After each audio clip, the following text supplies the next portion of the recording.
objetivo de esta presentación es mostrar la evidencia actual sobre la inestabilidad atlantocial como fisiopatología de la malformación de Chiari tipo 1, plantear la fijación atlantocial como posible manejo de esta patología, observar diferentes puntos de vista y llegar a una conclusión individual. Esto lo vamos a hacer mediante una revisión de la literatura. Aclarar que esta presentación no representa de ninguna manera nuestra forma de pensar, sino que más bien es la presentación de trabajos de otros que nos pareció interesante precisamente por lo controversial que son. La malformación de Chiari fue descrita por primera vez en 1891 por el patólogo Hans Chiari. Él lo describió como una anomalía del cerebelo secundario a hidrocefalia que se caracteriza por una elongación y cambio farmacónica de las amígdalas cerebelosas. Ya para 1896 publicó su primera serie de casos de 14 pacientes post-mortem, todo ello secundario a hidrocefalia. Ya para 1950, Gardner describió la asociación entre la malformación de Chiari y siringomielia y propuso el primer tratamiento. Aunque existen muchas teorías sobre la fisiopatología de la malformación de Chiari, la más aceptada consiste en que hay una disminución de manera congénita del espacio en la fosa posterior. Esto provoca un descenso de las amígdalas cerebelosas a nivel del agujero magno, obstruyendo su paso de líquido cefaloraquídeo. Esto a su vez provoca un efecto pistón, donde durante la sístole hay un descenso de líquido cefaloraquídeo al espacio subaracnoideo espinal, pero que no asciende durante la diástole. Esto aumenta la presión del espacio subaracnoideo espinal, haciendo que se extravase líquido hacia la médula, provocando la cavidad siringomiélica, la cual no es la misma que el conducto central de la médula espinal que se encuentra obliterado en esos pacientes.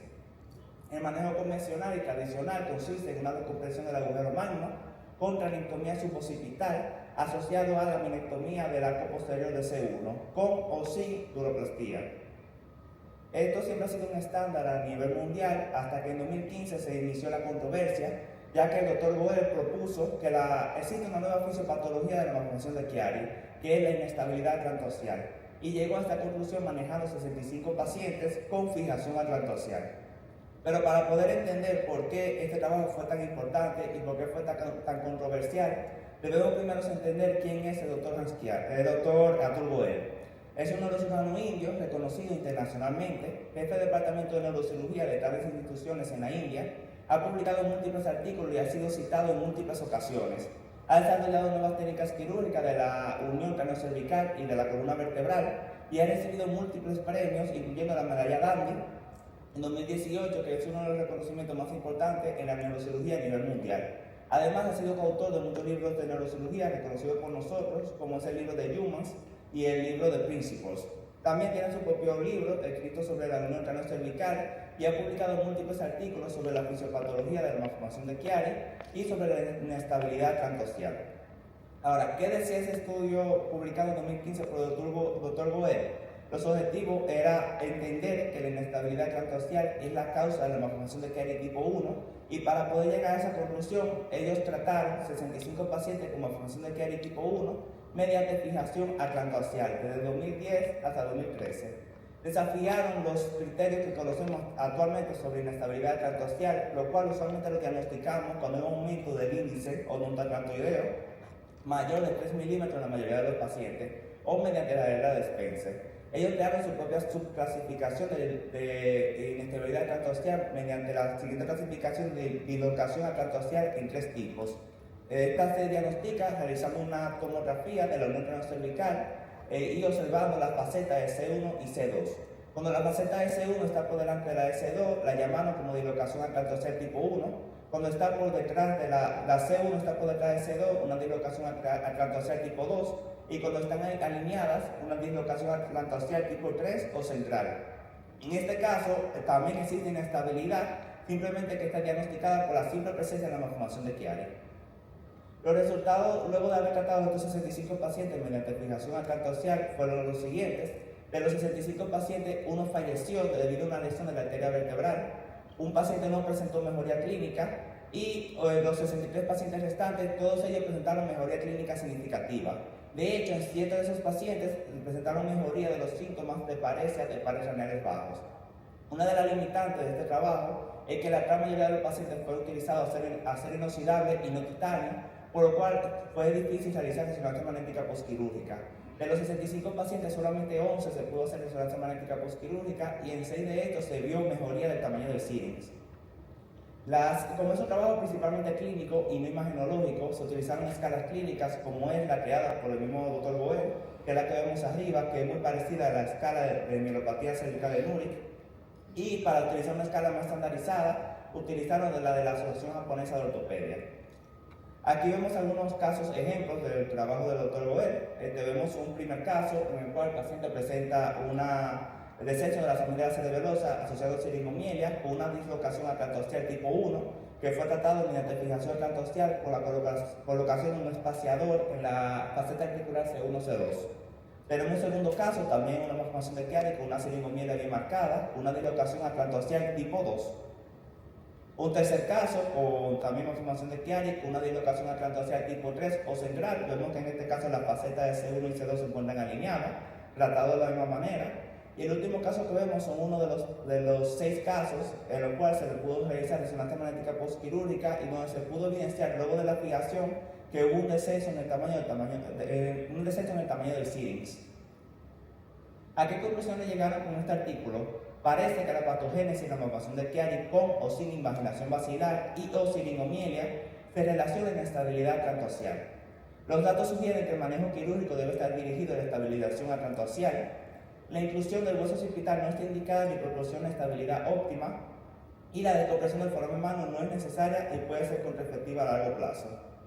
La técnica quirúrgica que utilizaron en este trabajo fue la descrita por el mismo Dr. Boer en 1994, en el cual utiliza tornillos monoaxiales con un sistema de placa que fija C1 y C2. Un paso muy importante en la cirugía, según el procedimiento descrito por el doctor, consiste en que triliar y puretear la faceta articular de C1 y C2 y el espacio que se cree llenarlo de chip óseo autólogo de cresta ilíaca para lograr una función adecuada.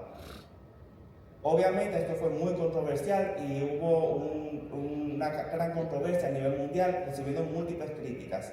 Muchas de estas críticas llegaron en forma de cartas al editor, donde se criticó sobre todo que es un trabajo de una sola institución y un solo cirujano, y que para poder llegar a una conclusión de esa manera tiene que haber estudios multicéntricos y aleatorizados.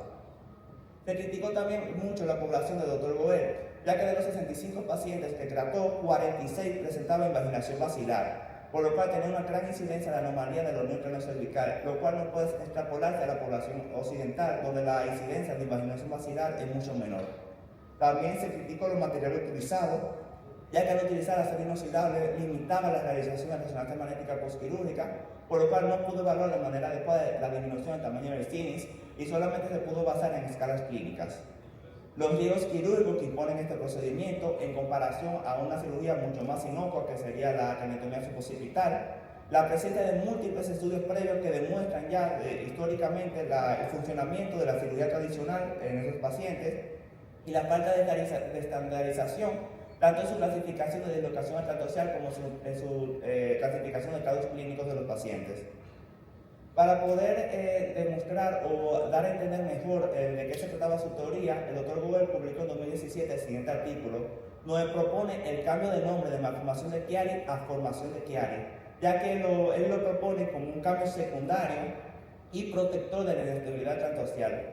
Lo que nos muestra en este artículo es que cambio a nivel de óseo, como son el oso tontoideo, el arco posterior del segundo bífido, la invaginación basilar, plativácea, clipper fade, cambio a nivel muscular como es el cuello corto, la tortícolis, y cambio a nivel neural como es la malformación de Chiari y la siringomielia, que todos estos son mecanismos protectores y secundarios en la estabilidad atlantoaxial. Lo que propone en este artículo es que el descenso de la amígdala cerebelosa ocurre como un mecanismo protector, provocando un efecto colchón a nivel del agujero magno para proteger esa estructura neural tan importante. Igual lo hace la siringomielia al aumentar la cantidad de líquido en la médula espinal y en el espacio subaranoideo. Esto lo hace como un mecanismo protector. Debido a una de las principales críticas que recibió el Dr. Boer en la alta incidencia que presentaba de alteraciones en la unión cráneo-cervical, sobre todo imaginación basilar, publicó el siguiente artículo en 2019, donde trató 57 pacientes con malformación de Chiari sin anomalía de la unión cráneo-cervical, incluyendo imaginación basilar. De estos 57 pacientes tratados por el equipo del Dr. Boer, todos presentaron mejoría clínica. Y de los 23 casos que pudo hacer resonancia magnética postquirúrgica, 10 presentaron disminución del tamaño del syrinx y 12 presentaron regresión de la herniación amigdalina. Posteriormente, en 2020, publicó el siguiente artículo donde trató 25 pacientes que fueron operados previamente en otros centros mediante descompresión del agujero magno y que todos ellos presentaron persistencia de los síntomas o empeoramiento de los mismos. Estos pacientes, los 25, luego de haber sido tratados mediante fijación al tracto axial, presentaron mejoría clínica. Y de los 18 pacientes que se pudo hacer resonancia magnética postquirúrgica, 14 demostraron disminución del tamaño del syrinx. En 2017 también publicó una serie de casos de 33 pacientes pediátricos, donde el más pequeño tenía 9 meses, todos ellos tratados mediante la misma técnica, y de los 14 pacientes que se pudo hacer resonancia magnética postquirúrgica, 7 presentaron disminución del tamaño del syrinx. Todos los demás presentaron mejoría clínica. Ya para 2020 tenía una serie de 388 casos operados mediante la misma técnica, por lo cual pudo demostrar en su institución que esto era una técnica que podía funcionar en estos pacientes. Obviamente, ya ha publicado todos estos demás artículos, llamó la atención a nivel mundial y otros neurocirujanos se motivaron a utilizar la misma técnica para ver si realmente el trabajo del Dr. Boer era reproducible en otros centros y por otros cirujanos. Uno de los primeros en motivarse fue el Dr. Aslen en Turquía, quien publicó en 2021 su propia serie de casos de 21 pacientes tratados mediante fijación al tracto axial con la técnica de Boer. La única diferencia es que utilizó tornillos poliaxiales en vez de monoaxiales y que todos sus pacientes eran tratados con material de titanio, por lo cual pudo hacer resonancia magnética postquirúrgica. La serie de pacientes de Dr. Aslen, los 21, presentaron mejoría clínica significativa y en todos se pudo hacer resonancia magnética postquirúrgica y demostraron disminución del tamaño del syrinx. El Dr. Aslen demostró que la técnica de Dr. Boer era reproducible y que en otros centros también se podía realizar y tener resultados similares. Este obviamente también presentó su propia serie de críticas en forma de cartas al editor y otros cirujanos, como es el Dr. Salud, que también de la India, presentó su propia serie de casos que tenían resultados contradictorios a los del Dr. Boer y del Dr. Aslen. El Dr. Salud que presentó una serie de casos de 40 pacientes, tratados mediante la técnica del Boer. Este demostró que la mejoría clínica no era tan alta como los estudios previos, sino que solamente tenía aproximadamente un 70%, que es similar a la mejoría clínica que presentan los pacientes con descompresión del agujero magno. Sin embargo, la técnica de Dr. Boer obviamente es mucho más agresiva, peligrosa y tiene limitación a la movilidad de la rotación cervical. El Dr. Salunke propuso que posiblemente la razón por la que mejoraban estos pacientes no era porque había inestabilidad tractoaxial, sino que al colocar instrumentación y espaciador en la faceta articular de C1, C2, esto hace un desplazamiento de la apófisis odontoide hacia anterior e inferior. Esto aumentaría el espacio en la fosa posterior, pero en vez de hacerlo de manera en la parte posterior, como lo haría una craniotomía occipital, lo hace anterior al tallo cerebral y por lo tanto al aumentar el espacio en la fosa posterior, esta es la razón por la cual mejoraban los pacientes y no por la inestabilidad tractoaxial. Por lo cual Salud concluyó que esta técnica no debería utilizarse y se debe mantener con la técnica tradicional. Posterior a esto, debido a la gran controversia que había, muchos cirujanos ya a nivel mundial presentaron sus propios artículos, la gran mayoría demostrando que la técnica de Dr. Boer tenía resultados similares o mejores a la técnica tradicional, pero también otras sociedades científicas mundiales como la Seattle Science Foundation se pronunciaron en contra de esta técnica, por lo cual hoy día todavía es una técnica controversial que no se ha estandarizado. Para llevar a casa nuevas técnicas quirúrgicas que podrían desafiar los estándares actuales se encuentran en desarrollo. Hay que estar al corriente y tener una mente abierta para poder ofrecer a nuestros pacientes la mejor opción posible y debemos mantenernos siempre apegados al criterio de la medicina basada en evidencia antes de aplicar un tratamiento. Esto es todo, muchas gracias.